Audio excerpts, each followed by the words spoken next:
Bonjour à tous, c'est Nicolas, bienvenue dans cette nouvelle vidéo.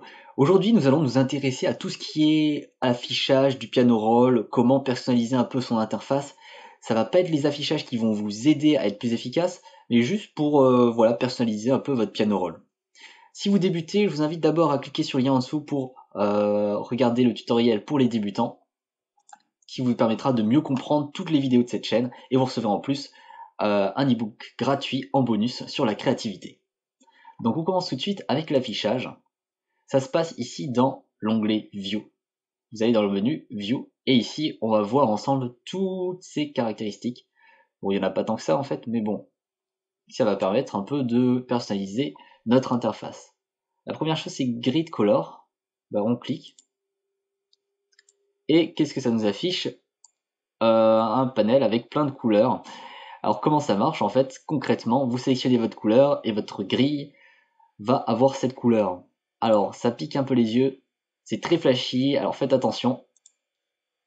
Waouh! Et voilà. Voilà ce que ça peut donner. Donc c'était CTRL ALT G si je me souviens bien. Voilà, CTRL ALT G, le raccourci.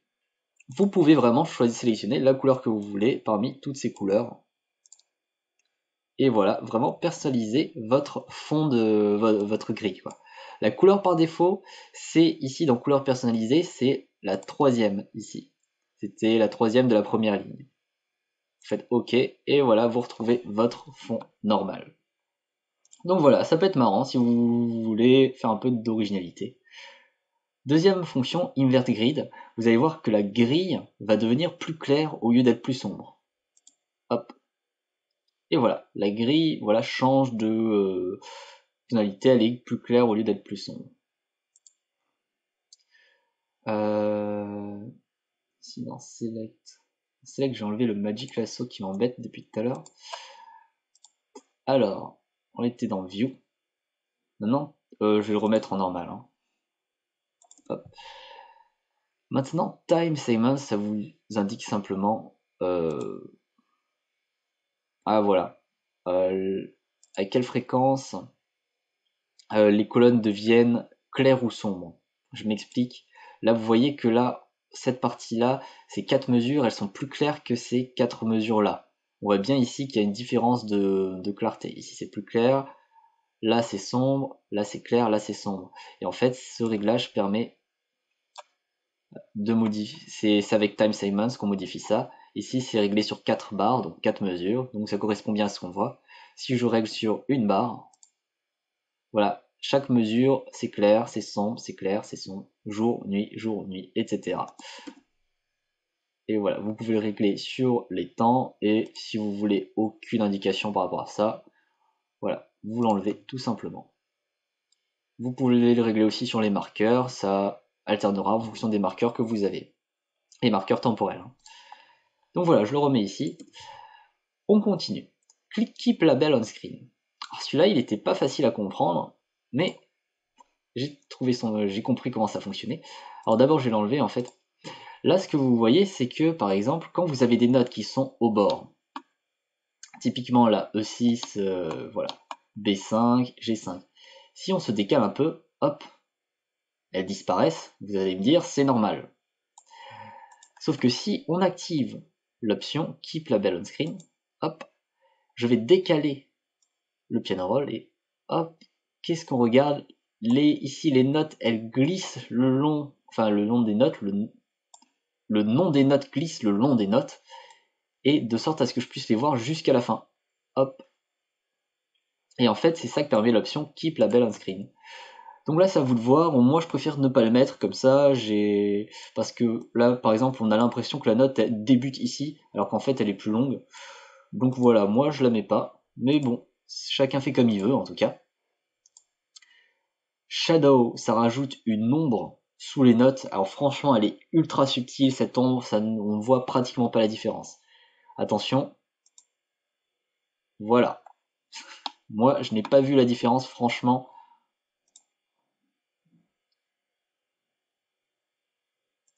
Hop, oui, on voit un peu la différence quand même, mais un tout petit peu. Donc ça, c'était le shadow. On continue. Rounded, ça va arrondir juste le bord des notes. Hop. Et voilà, maintenant on a des notes toutes arrondies. Hop. On continue. Incremental scrolling. Alors en fait, c'est quand on clique à côté de la barre de défilement. Je vais vous le faire tout de suite. Là, vous voyez la barre de défilement en haut. Si je clique à côté, hop, ça me téléporte directement à l'endroit où j'ai cliqué. Si dans View, on coche Incremental Scrolling, au lieu de me téléporter directement, ça va juste déplacer légèrement la barre de défilement. Et apparemment, ce qu'il disait dans les manuels d'FL Studio, c'est que si on fait des modifications qui sont proches de la barre de défilement, ça permet de pas se déplacer totalement sans qu'on le veuille. Moi, je préfère comme ça. Hop là. On continue. Non, d'abord, Precise Time Indicator. Ça affiche en fait le trait vertical indiquant la position du curseur. Donc, vous voyez le trait vertical ici qu'on a, voilà, qu'on a ici. Je l'enlève, bim, et voilà, je ne l'ai plus. Il a disparu. Et à la place, on a la case suivante qui est surlignée. Hop.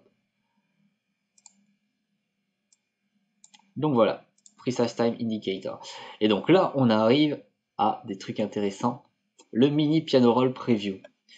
C'est une nouvelle fonctionnalité qui date de FL Studio 12.5, il me semble.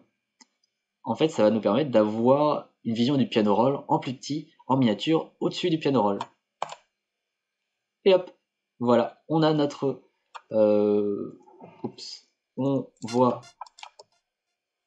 voilà, notre piano roll en haut. Et donc, on peut se déplacer dedans. Voilà, et ça nous permet d'avoir une vue d'ensemble plus globale. On peut ici doubler la hauteur de cette fenêtre, enfin de cette, voilà, de cette petite vue, et on peut montrer les marqueurs temporels. Par exemple, si j'en rajoute un, c'était Alt T, voilà, tempo, je le mets là, et en fait, ce qui me, hop, voilà, il me l'indique dans la petite prévisualisation au-dessus avec le petit triangle ici, hop, que je peux déplacer. Voilà, c'est juste ça. Mini piano roll preview, si vous en avez envie. Hop. Maintenant, notre vrai piano roll. On peut changer le style du piano qui se trouve à gauche. On a plusieurs catégories. Classique, c'est celui que j'ai actuellement. Moderne, on voit que le style a un peu changé. Flat, voilà, on a un style différent. Dark, on a un dark piano. Et liste, alors liste là pour l'instant ça va m'afficher que ça. Je vais vous montrer comment ça marche. Déjà je vais le remettre à sa valeur normale par défaut. Alors les listes en fait ça fonctionne par exemple pour les batteries ou pour les slicers. Je vais vous montrer un exemple. Si je rajoute par exemple le FPC, hop, et je le rajoute voilà en haut, je l'ouvre dans le piano roll, et en fait qu'est-ce que j'ai ici? Voilà, j'ai une liste, en fait ça correspond au nom des instruments de la batterie. Le FPC ça permet de faire des batteries, et en fait à chaque case,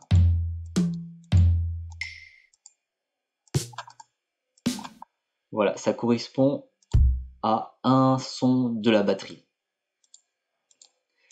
Et si je clique à côté, évidemment, il ne se passe rien. Donc voilà, ça c'est une liste. Il est possible de créer soi-même ces listes. Je vous ferai sûrement une vidéo là-dessus. Mais on gardera ça pour plus tard. Revenons du coup à... je sais plus où j'étais. Hop. Bah revenons quelque part en tout cas. Allez, on a dit qu'à dire là. J'en étais où? Ah oui. On venait de modifier notre piano, voilà. On venait de voir la liste. Juste en dessous, on a Key Labels.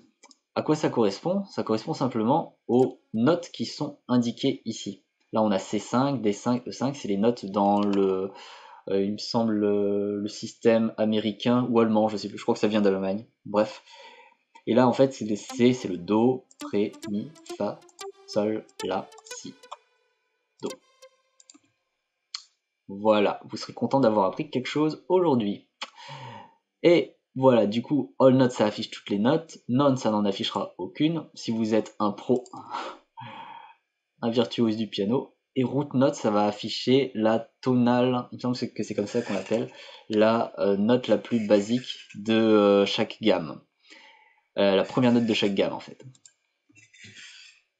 Donc voilà, ça c'est dans Key Labels. Ici c'est un Do, ça nous a affiché des Do. Hop, on voit que on a d'autres options qui sont accessibles en fait que sur certains keyboard styles. Donc je vais prendre par exemple le flat. Hop, là on voit que ça m'affiche toutes les notes, y compris les dièses. Et donc en fait ici on peut accéder à ces deux options supplémentaires qui sont soit les highlighted notes. Alors je vous parlerai des highlighted notes dans la prochaine vidéo.